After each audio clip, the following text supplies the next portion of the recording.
We are 4 days into an exorcism. Is that usual? No. Help me. She should be under a doctor's care. What if her possession is not a delusion? You're rationalizing to fit your belief system. And you're doing the same thing.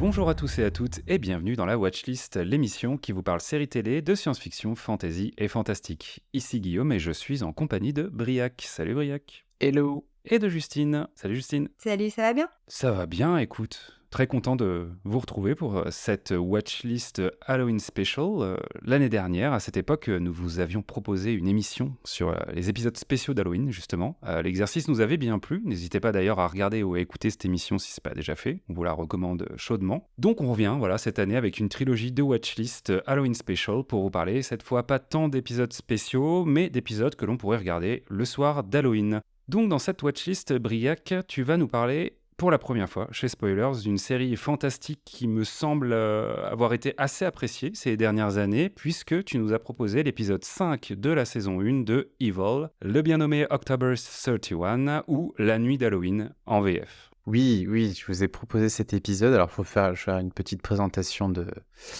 Evil, parce que même si c'est une série dont on a peut-être un peu parlé parfois, si vous suivez les sites sur les séries, les réseaux sociaux, ça reste très très légèrement, je pense. C'est ça, je pense que c'est quand même pas une série dont on parle beaucoup. Et donc, il faut savoir, alors c'est une série qui a commencé sur CBS en 2019 et qui est revenue, donc a en fait été forcément Covid oblige, a eu une petite pause de 2 ans et nous est revenu en fait sur Paramount+, donc en streaming, ce qui entraîne quelques petites différences entre la première saison dont on va parler là et les saisons suivantes, et je vais revenir un petit peu là-dessus plus tard.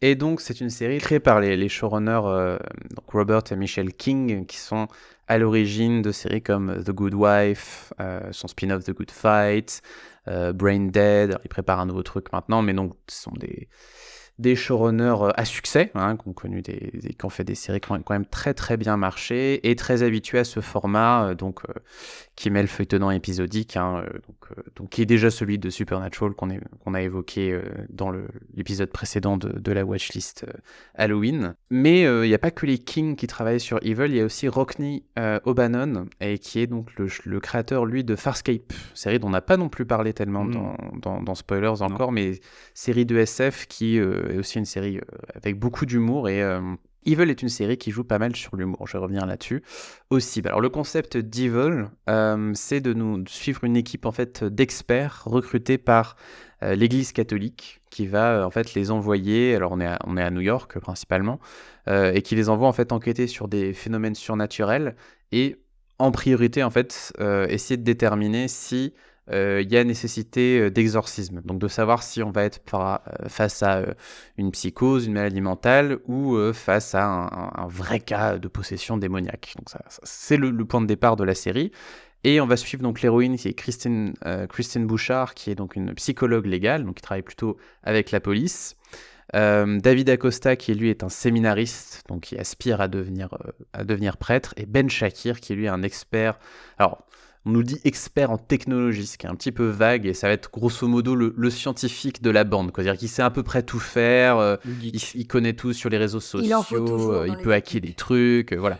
Et qui a un passage très sympa, très drôle.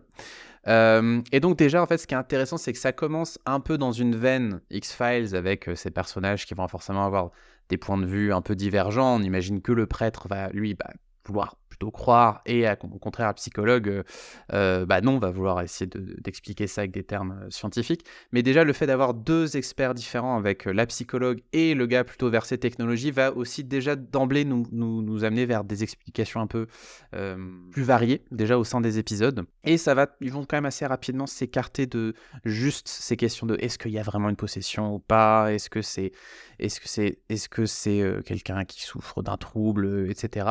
Et aussi retourner un peu de nos attentes, notamment le fait que aussi le prêtre va beaucoup douter de lui, puisque tout l'enjeu aussi, c'est est-ce qu'il va devenir prêtre, est-ce qu'il va se décider à devenir prêtre, pourquoi il veut devenir prêtre, qu'est-ce qu'il y a eu dans son passé, sa manière de gérer lui-même le fait d'avoir, donc c'est un petit peu évoqué dans cet épisode, mais David Acosta a des visions qui vont devenir de plus en plus importantes au fur et à mesure de la série. Donc il y a tout ça, c'est plus compliqué que ça n'en a l'air au départ, et c'est une formule moins évidente que ça peut sembler. On n'est pas simplement dans une ressuscité d'X-Files sauce possession démoniaque. Et en plus, on a un antagoniste assez cool, donc Leland Townsend, qui est joué par le grand Michael Emerson, donc notre grand Ben Linus, Harold Finch de Person of Interest, etc. Qu'on applaudit bien fort. C'est ça. Qui est Et parmi qui est nous lui ce aussi soir. psychologue, mais qui est obsédé par la famille de Kristen, qui a donc plusieurs filles, qu'on voit aussi dans cet épisode, et qui est, bien sûr, vous le devinez, qui va être un peu le grand méchant de la série, qui va revenir à plusieurs reprises. Et voilà, c'est une série qui va dévoiler peu à peu une mythologie un peu plus complexe. On va découvrir qu'il y a 60 maisons démoniaques qu'il va falloir traquer et il va falloir s'en débarrasser. Et d'un autre côté, on a l'entité, qui est donc les services secrets du Vatican, alors qui existe véritablement, hein, l'entité, mais qui est pas mal exploitée dans la série. Et donc voilà, qui prend peu un peu une série qui prend peu un peu de l'ampleur, mais qui reste toujours en fait un peu axée sur des sujets de société. Chaque épisode va, à partir d'un moment, va vraiment traiter un peu, souvent des thèmes un peu d'actualité, pour trouver un petit peu les périodes, hein, quand ça a été produit. Et se servir un peu voilà, de métaphores fantastiques pour évoquer tout cela. Mais donc là, on est dans la saison 1 et c'est un moment où la série, et c'est tout naturel, hein, mais se cherche encore un petit peu. C'est pas encore tout à fait la evil que ça va devenir. Et on sent qu'ils vont prendre une direction un petit peu plus claire après. Alors pour revenir juste très vite sur l'épisode, on suit plusieurs intrigues qui se rejoignent pas toutes totalement. C'est la nuit d'Halloween.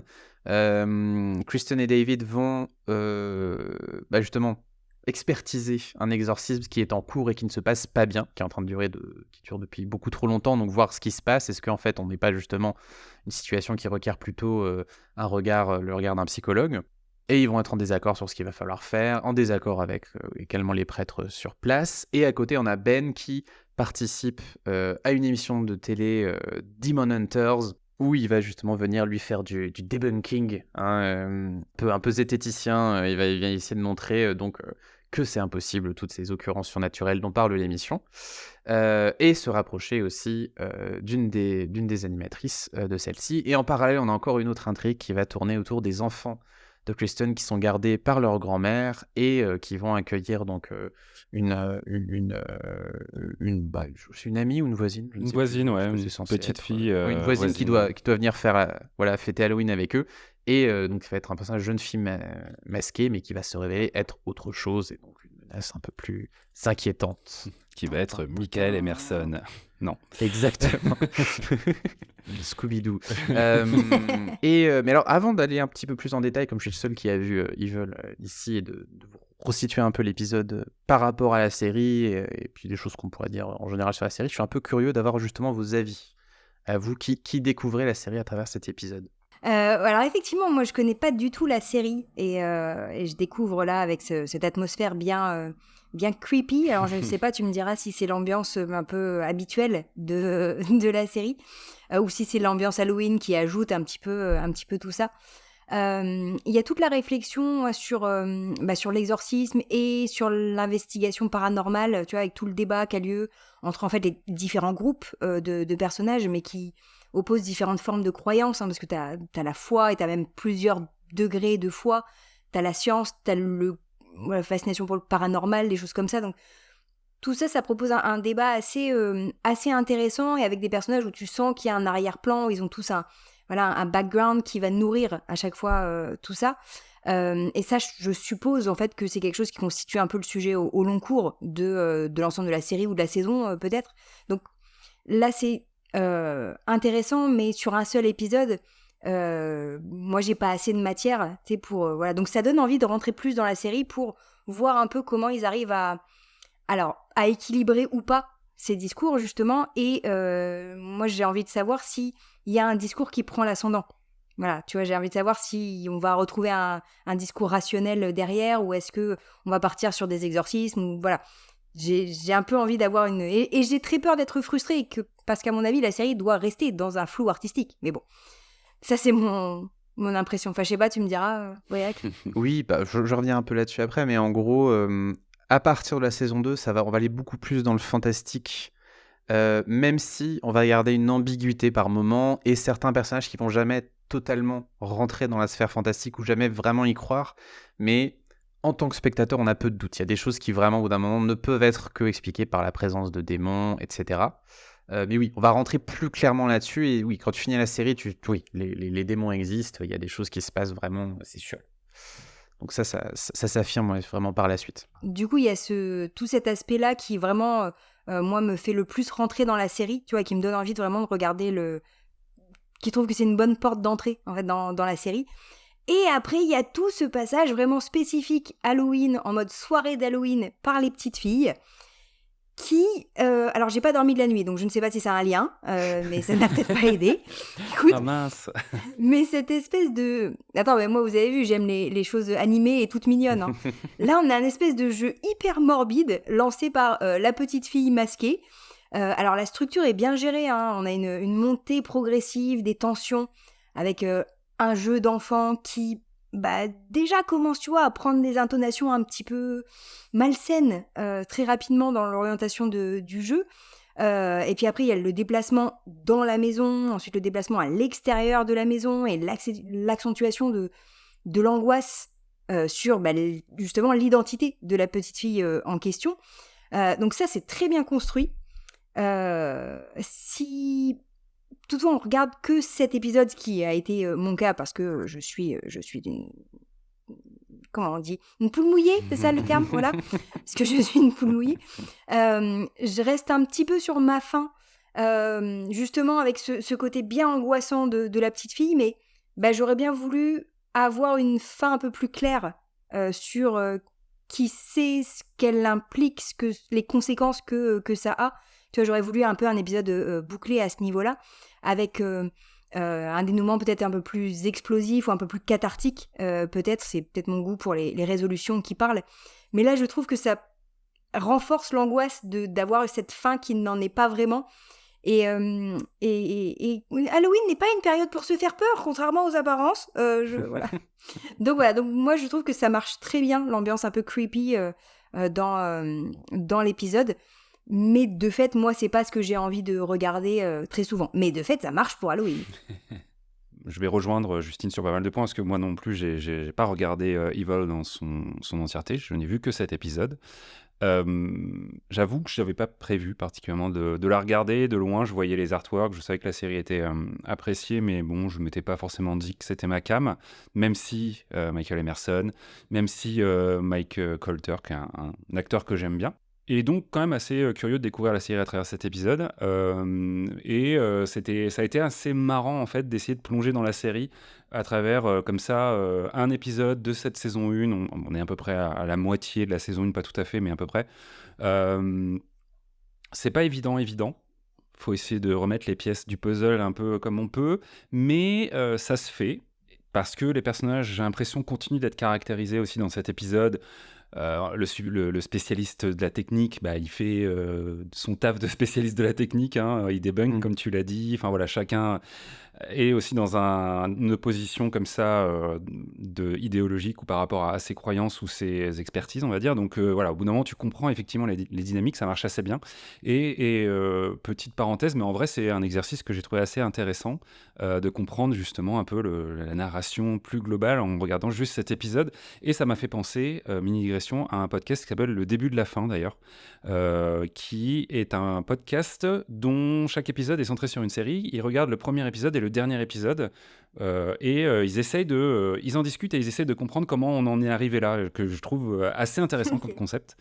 Je pense que certaines séries, ça marche très très bien, et d'autres, à mon avis, ça doit être genre what the fuck, comment on a pu aller aussi loin et aussi différemment avec ces personnages. Ou ça se trouve, il y a des séries d'ailleurs où les personnages sont complètement différents du début à la fin.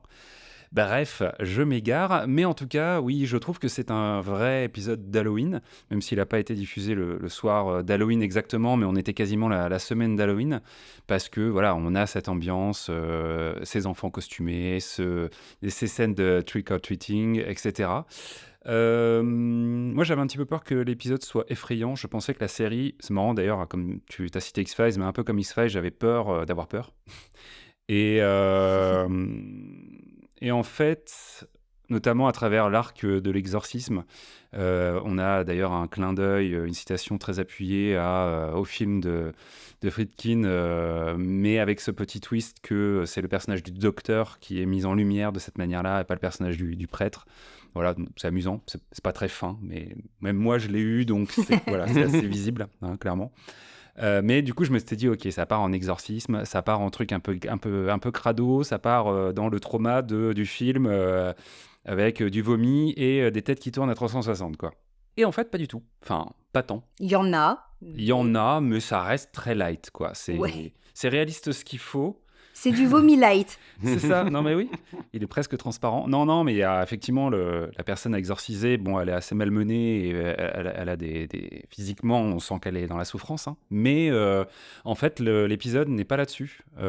Et effectivement, tu l'as dit tout à l'heure, Briac, mais on sent qu'effectivement, on est sur des débats idéologiques autour de l'exorcisme. Est-ce que la personne est atteinte de schizophrénie? Est-ce qu'elle elle est maudite, enfin, elle est, comment on dit? Aidez-moi, le terme consacré. Possédée, voilà. Et de l'autre côté, débats moraux avec l'arc de l'émission de télé. Est-ce que on peut faire croire tout et n'importe quoi aux gens juste pour le plaisir du divertissement? Ou est-ce qu'à un moment donné, à force de brouiller les pistes, on n'est pas en train de créer justement une espèce de contre-information? Enfin là, il y a vraiment la notion de complotisme et de post-vérité qui est adressée à travers cet arc-là, même si c'est assez léger, on passe très peu de temps sur ce truc-là, mais on est là-dessus. Et la série, je trouve, du coup, est assez bien écrite pour que voilà, on ait des choses à piocher là-dedans et qu'on trouve ça à chaque fois assez intéressant. Et d'ailleurs, j'ai bien aimé cette partie-là sur l'émission là, à la Ghost Hunter. Ça m'est arrivé, moi, de regarder cette émission de temps en temps, à la faveur d'un dimanche pluvieux, et on retrouve bien ces codes de faire d'un mini truc un truc incroyable à la caméra, voire même de créer de toutes pièces les conditions du fantastique, ce que montre la série. Donc là-dessus, c'était cool. Et je terminerai sur effectivement cette histoire de petite fille. Pour moi, on était vraiment sur la creepypasta, un peu classique, quoi. Cette espèce de légende urbaine de l'histoire qu'on va se raconter pour se faire peur, et en même temps avec une espèce de petit degré de réalisme comme ça. Et là, bon, bah voilà, ces petites filles, elles vont le vivre. Et en fait, moi, j'ai trouvé... Enfin, en fait, ça marche bien parce que j'ai pas trouvé ça si glauque. Même sur la fin, ou la résolution et tout ça, on partait pas dans un truc où on sentait qu'il y avait du danger pour les enfants, en fait. C'était éprouvant, peut-être, pour elles, mais c'était pas glauque ou gore ou quoi que ce soit. Et même la scène de fin avec ce personnage de petite fille, je l'ai trouvé assez amusant au final, parce que peu importe ce que c'est quelque chose de malicieux. Et c'est quelque chose qui s'amuse à faire peur. Et du coup, j'ai trouvé ça assez rigolo. Donc voilà, un petit épisode, effectivement, qui montre bien ce qu'est la série, qui, je pense, pourrait rentrer dans une watchlist Halloween parce qu'on a tous les codes. C'est pas exceptionnel, mais on a un peu tous les personnages qui se rencontrent et tous les aspects à venir, je pense, de la suite. Donc, plutôt une porte d'entrée sympa, quoi. Oui, c'est marrant. Alors, du coup, faut que j'avoue à nos auditeurs que j'avais en fait un peu pris l'épisode au hasard parce que j'ai vu que c'était un épisode d'Halloween et je ne m'en souvenais plus. Le piège. Je l'avais pas revu. Shame. Et du coup, je me suis dit, comme ça on parle d'Evil, mais peut-être que l'épisode est pas bien. Ouais, c'est pas grave, on parlera d'Evil. Et finalement, bon, il est pas si mal cet épisode, même si, comme je vous l'ai dit, c'est pas complètement représentatif de ce que devient la série, mais en même temps, étonnamment, c'est un épisode très important. Vous pouvez pas du coup le voir parce que vous n'avez pas vu la suite, mais par exemple, on a le. Putain, la petite fille, me dis pas que la petite fille, elle a un rôle hyper important. En fait, elle devient l'héroïne. À ce moment-là. Non, en gros, on a par exemple la rencontre entre le personnage joué par Michael Emerson et la mère de l'héroïne, ce qui va devenir un des arcs principaux de la série. La relation entre ces deux personnages va devenir très très très importante.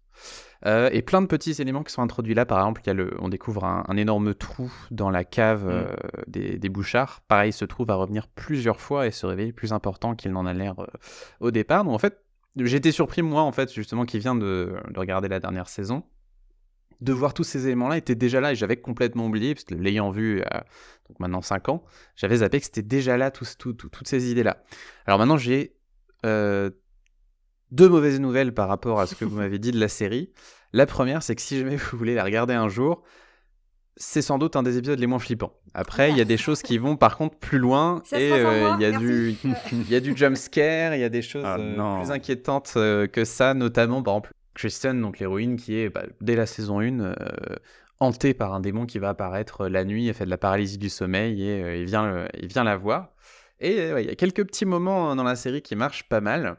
Ça, c'est le premier point. Mais par contre, ça me permet de parler d'un aspect qu'on voit pas du tout en fait dans cet épisode-là. qui est qu'en fait, dans Evil, dans le cadre des visions principalement des personnages, où on va avoir des démons, etc., il y a un super travail sur les costumes et les maquillages. Donc, pour représenter ces démons, alors, ça fait penser beaucoup, enfin, moi, ça me fait penser à du Del Toro, un peu dans le style, vous voyez, un petit peu les démons de Hellboy, des choses comme ça. Il y a vraiment un super travail sur ça.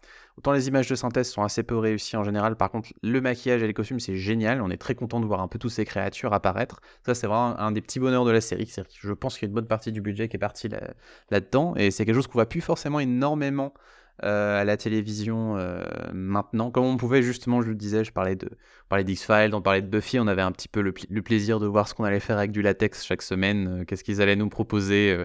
Et là, il y a de ça, avec vraiment, ça rend de la gueule. Et ça permet, justement, ça contribue au côté un peu effrayant de la série. Donc ça, c'est quelque chose qu'on n'a pas forcément dans cet épisode et qui est assez important. Et le deuxième point, donc peut-être qui va vous décevoir un peu. Justine, tu disais qu'il y avait un sentiment peut-être de trop peu, en tout cas qu'il y avait une conclusion qui n'allait pas assez loin. Bah ça, c'est presque un des traits stylistiques de la série. C'est de souvent un petit peu s'arrêter comme ça, nous laisser faire un goût d'inachevé et donc un petit peu ambigu. Et ça, c'est jusqu'à la fin. Souvent, ce qui fait que même parfois, moi j'ai eu le souvenir plusieurs fois de me dire « Ah mais comment ça se terminait cet épisode où il rencontrait tel truc ?» Puis tu vas vérifier, dire « Ah bah en fait il se passe rien, on sait pas trop en fait ce qui s'est passé. » Ils le font beaucoup. Là où ça peut être parfois plus problématique, c'est qu'ils vont aussi pas mal le faire sur certaines intrigues feuilletonnantes. C'est-à-dire qu'on va aller jusqu'à un certain point avec une intrigue, et puis ça va un peu être laissé tomber. On sait jamais trop à quel point ils ont changé d'avis, ou ils voulaient vraiment nous laisser un petit peu face à cette ambiguïté-là. Mais il y a plusieurs fois, la série a l'air de partir dans une direction, et puis ça s'arrête. La saison d'après, on n'en parlera plus vraiment. Et que ça, c'est un des aspects un peu dommages de la série. En fait, moi, ce qui me manque, c'est que c'est une série qui va commencer à gagner en ampleur. Donc j'ai dit, il y a une espèce de mythologie qui se révèle avec une hiérarchie de démons, etc. Et une espèce de lutte avec le Vatican. Mais elle va jamais totalement rentrer dedans, comme le ferait justement Supernatural, comme elle a pu le faire de X-Files, comme le font beaucoup de ces séries semi-feuilletonnantes formulaires, pour reprendre le terme de Claire Cornillon. Allez écouter l'émission qu'on a fait avec Claire pour avoir la définition. Mais c'est une série qui rechigne à vraiment laisser sa mythologie prendre son envol. Comme s'il fallait jamais totalement devenir complètement une série fantastique, il fallait garder un peu les pieds sur terre. Donc on garde ça, et du coup souvent va un peu avoir recours à des pirouettes. Il y a beaucoup d'humour en fait dans cette série. C'est une série assez satirique, et parfois c'est dommage parce que justement ils ont tendance à trop désactiver ce qui pouvait soit t'émouvoir, soit t'inquiéter, soit être assez excitant. Ils vont parfois un peu trop aller vers cette solution-là, parfois pour résoudre quelque chose, et ça peut être aussi un peu affecté personnellement par le côté commentaire d'actualité. J'ai dit ça, il y a des faits de société qui vont être examinés dans chacun des épisodes, et de plus en plus, et parfois c'est un petit peu trop, et on aimerait bien... Laissez-nous plutôt rentrer dans votre récit que toujours vouloir caser un nouveau truc. C'est pas forcément le propos en lui-même qui a un problème, mais c'est que... Voilà, il y a comme... c'est ça, c'est une série qui est en lutte avec elle-même, comme si elle s'empêchait de devenir ce qu'elle pourrait devenir, comme s'il fallait jamais que ça devienne complètement, cette série fantastique qu'elle pourrait être. Maintenant, il y a quand même plein de qualités, j'en ai évoqué certaines. Il y a aussi, pour moi, la plus grosse qualité, c'est le cast. Alors, je sais pas si vous avez encore trop pu l'apprécier, parce que là, c'est le début, les personnages commencent un peu à être dessinés, mais bon, les 3 personnages principaux, joués par... Katia Arbers, Mike Colter et puis Asif Mandvi sont super, et il y en a énormément de super guest stars. Plus tard, on a Wallace Shawn qui arrive, qui joue un prêtre désabusé, qui est vraiment très très bien. Enfin, ça, c'est un des plaisirs de la série. Les guest stars sont toujours super. Même cet épisode-là, dans les prêtres, on a Clark Johnson, qui est un acteur connu pour, notamment, il a joué dans Homicide par exemple dans les années 90. Il est devenu un très grand réalisateur de télévision, parce que le mec qui a quand même fait le pilote et le dernier épisode de The Wire et de The Shield. Donc c'est quand même quelqu'un qui a laissé... Voilà. Ça se pose là, d'accord. C'est ça, c'est pas n'importe qui. Mais donc voilà, on a toujours des super guest stars, donc ça c'est un vrai plaisir. Maintenant, le problème de Evil aussi, c'est que la série a été annulée cette année. Mais en gros, annulée au bout de la 4e saison, mais la Paramount les a laissés faire 4 derniers épisodes. Ce qui fait qu'en fait, on a une fin cliffhanger à un moment, et on a 4 épisodes un peu particuliers qui viennent essayer de résoudre plein de choses de la série. Ça va très très vite, et je suis personnellement pas hyper fan de la fin de la série, un peu en demi-teinte, avec des idées très intéressantes, mais qui vraiment sentiment d'interruption, et que la série montait vers quelque chose. Peut-être justement ce qui moi m'a manqué aurait pu arriver d'ici 1 ou 2 saisons, et que là ils ont été limités par ça. Maintenant elle se termine avec la possibilité de reprendre ailleurs, et je sais que les King, les deux showrunners, essaient un petit peu de voir où est-ce que ça pourrait aller, est-ce que ça pourrait être repris par quelqu'un. Je crois que ça avait bien marché sur Netflix la première saison aux US par exemple, donc il y a une possibilité qu'un jour Evil nous revienne, mais voilà, donc il y a, voilà, petit avertissement, c'est que bon, peut-être que vous aimerez la fin si vous la regardez, mais c'est pas une, voilà, c'est une série particulière et c'est pas une série classique dans son déroulement, en tout cas dans le cadrage fantastique, ça c'est sûr. Mais avec beaucoup de qualité néanmoins et un vrai grain de folie et des concepts assez originaux, vraiment sympas. Alors le plus connu, c'est dans la saison 2, on a à un moment, ils sont obligés d'aller faire une enquête dans un monastère où tout le monde a fait feu de silence. Donc il va falloir ne pas parler, on se fait engueuler si on parle, et donc tout un épisode muet, très, très, très réussi. Donc voilà, je vous invite à découvrir Evil pour faire votre propre avis et découvrir peut-être ses limites ou au contraire les apprécier, je ne sais pas. Vous nous direz. N'hésitez pas à nous dire en commentaire si vous êtes des fans d'Evil. Ah, il y en a quelques-uns effectivement qui nous suivent et que l'on suit sur Twitter notamment. Eh ben écoute, merci Briac pour cette recommandation. C'est la fin de cette watchlist Halloween Special consacrée à October 31, l'épisode 5 de la saison 1, je le rappelle, de Evil, disponible actuellement sur Paramount+. Voilà, 7 jours d'essai gratuit de la plateforme, accessible soit en direct, soit via Prime Video. Peut-être que c'est suffisant pour binger Evil. Je sais pas. Et ne plus jamais dormir. C'est ça. Et arrêter de dormir, parce que finalement, à quoi ça sert de dormir ? C'est du temps perdu, tout ça. Exactement. Merci à tous et à toutes de votre écoute.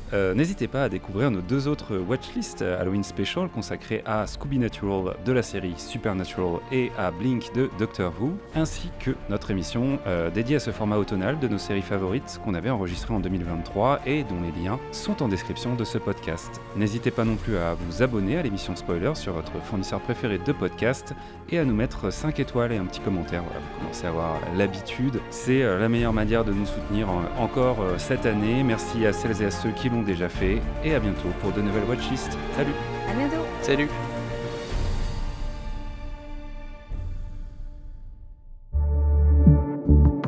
Bonus. Trax. Une bonne histoire, c'est souvent un bon personnage qui peut échapper à son auteur ou son autrice et même être récupéré par d'autres conteurs et continuer à rencontrer le succès. Comment Cthulhu, Dracula, Wonder Woman ou le Docteur réussissent à devenir des exemples, des archétypes, des légendes. Ce sont à toutes ces questions et bien d'autres qu'on essaie de répondre dans le podcast Au Panthéon des légendes. Avec une équipe d'experts différente à chaque numéro, on décortique l'histoire éditoriale de chacun de ces personnages fictifs ou inspirés de faits réels pour tenter d'expliquer le mythe qui les entoure. Cléopâtre, Gérald de Rive, Morgane la Fée, Elric de Meldibonnet, toutes et tous ont ou auront leur place. Rendez-vous très bientôt au Panthéon des légendes, une émission disponible sur le flux Dommage collatéral, un podcast du label Bonus. Trax.